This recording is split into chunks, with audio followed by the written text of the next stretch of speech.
right, Dr. Scholz. So we're covering the topic of PSA today, which is a very vast topic. There's multiple facets to it.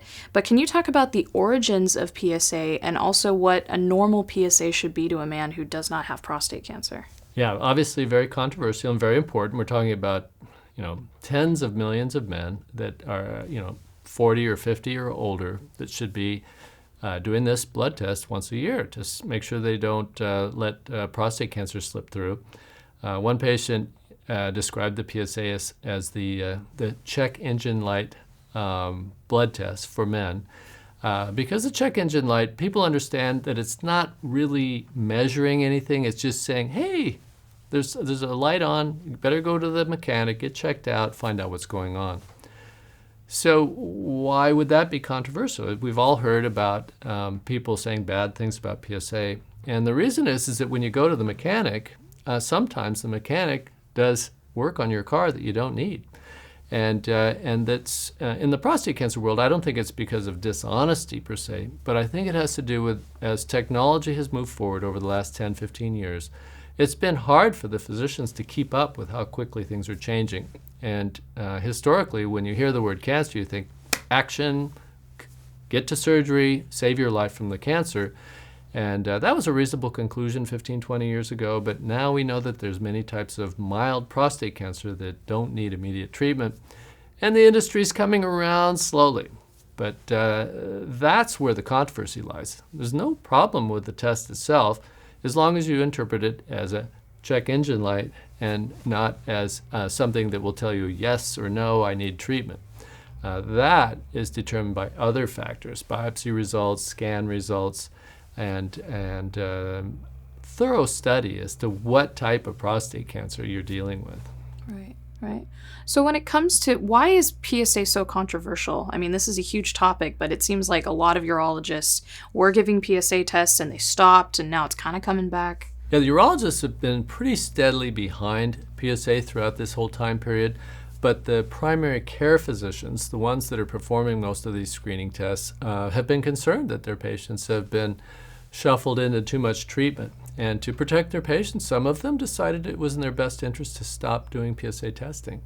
It's kind of a baby with the bathwater problem. You do spare some men from overtreatment, but then on the other end of the spectrum, you have some men with bad cancers that it's getting outside the prostate without someone detecting it at a curable stage. So how much do you think the PSA task force had to do with that situation?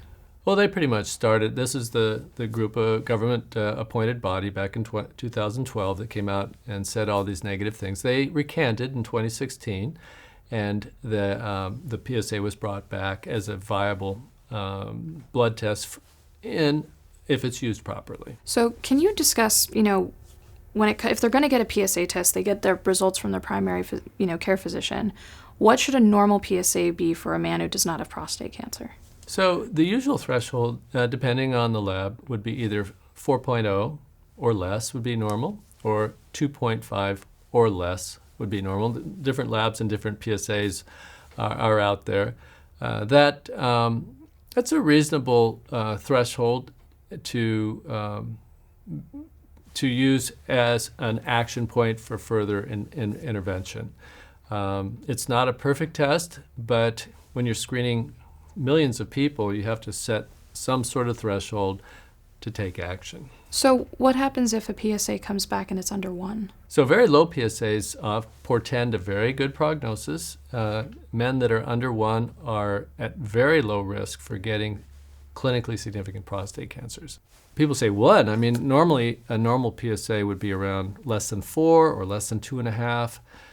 Why do I say 1?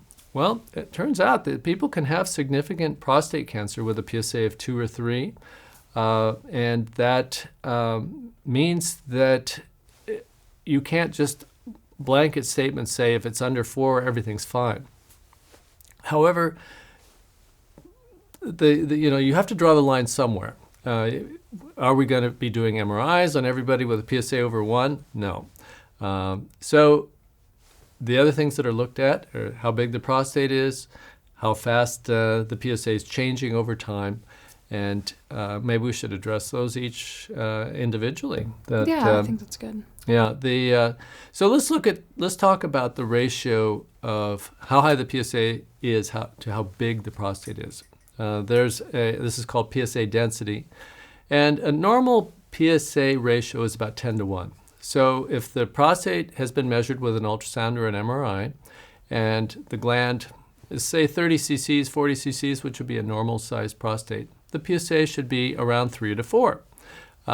If the gland is really enlarged, as is the case for some men as they get older, you're looking at 60, 80, or even 100 cc prostate, then those men can have PSAs that are 6 to 8 to 10 and still be normal, that without any necessary indication that there's underlying cancer. So that's a rough rule of thumb. And again, it doesn't provide enough precision to just say for sure there's no cancer, but at least it doesn't raise alarm bells for someone who has a 20 or 30 cc prostate and their PSA is 10. That's a lot different than someone that has a 100 cc prostate and their PSA is 10. Well, when you have like a man who's in that situation, which is a common helpline scenario, so his PSA, let's say, is 6 or 7, but then we find out that he has a larger prostate, so he finds out he has a large prostate, but we can't just rule it out because it's a larger prostate, so what's the next steps that he should do in talking to his doctor? Well, everyone should get a digital rectal exam, and then the sort of stopgap method that we talked about would be to either get a blood test called OPCO-4K or a urine test called SelectMDx. Now, these tests are useful if they come back with extreme results. Unfortunately, they don't say you do or don't have significant cancer. What they do is they give you a percentage likelihood that you have significant cancer. And that's useful if, let's say, the percentage likelihood is 4%. It's not very useful if it says it's like 31%. Right. So you say, well, that's a risk. Or if it comes back and says that your risk of significant cancer is 80 or 90%, you say, okay, that's helpful. I got to check this out. This is really a concern. So the OPCO-4K and the SelectMDx don't always lead to complete resolution. But when they do, I think if you come back with a risk of 4%, you say, well, why don't we just watch this? Let's get another PSA in 6 months and maybe even repeat the OPCO-4K in 6 months. And if it's holding steadily at a very favorable range, maybe you're done. You just keep an eye on it. For the men that come back where it's ambiguous, then you're on to some sort of a scan. We typically recommend getting a multiparametric MRI, 3 Tesla multiparametric MRI, or color Doppler ultrasound, or of course many places like to do random needle biopsies. That's been pretty much the standard now for about 30 years. I tend to prefer the imaging, the non-invasive approach, which has actually been shown to be more accurate, of course not as risky, because random biopsies can result in serious infections. Right. And with the MRIs, they can get targeted biopsies. Right. If something is found. So if they find a suspicious spot with the scanning that we're talking about, then they can do a 1 or 2 needle biopsies, and the risk of infection will be much lower. Right. Wow. That's a lot to think about for patients. So if you guys want a breakdown, you should really see the timestamps in our video descriptions, because you can click into each subject and go over that for studying later. Thank you so much for watching. If you have questions you would like us to ask our prostate cancer experts, you can go ahead and email us at info@pcri.org. And we have a ton of information on our website as well, so go ahead and visit that. And if you enjoyed this video, please give us a thumbs up and click the subscribe button. This helps other prostate cancer patients learn about our channel on the YouTube platform. We hope you have a great week.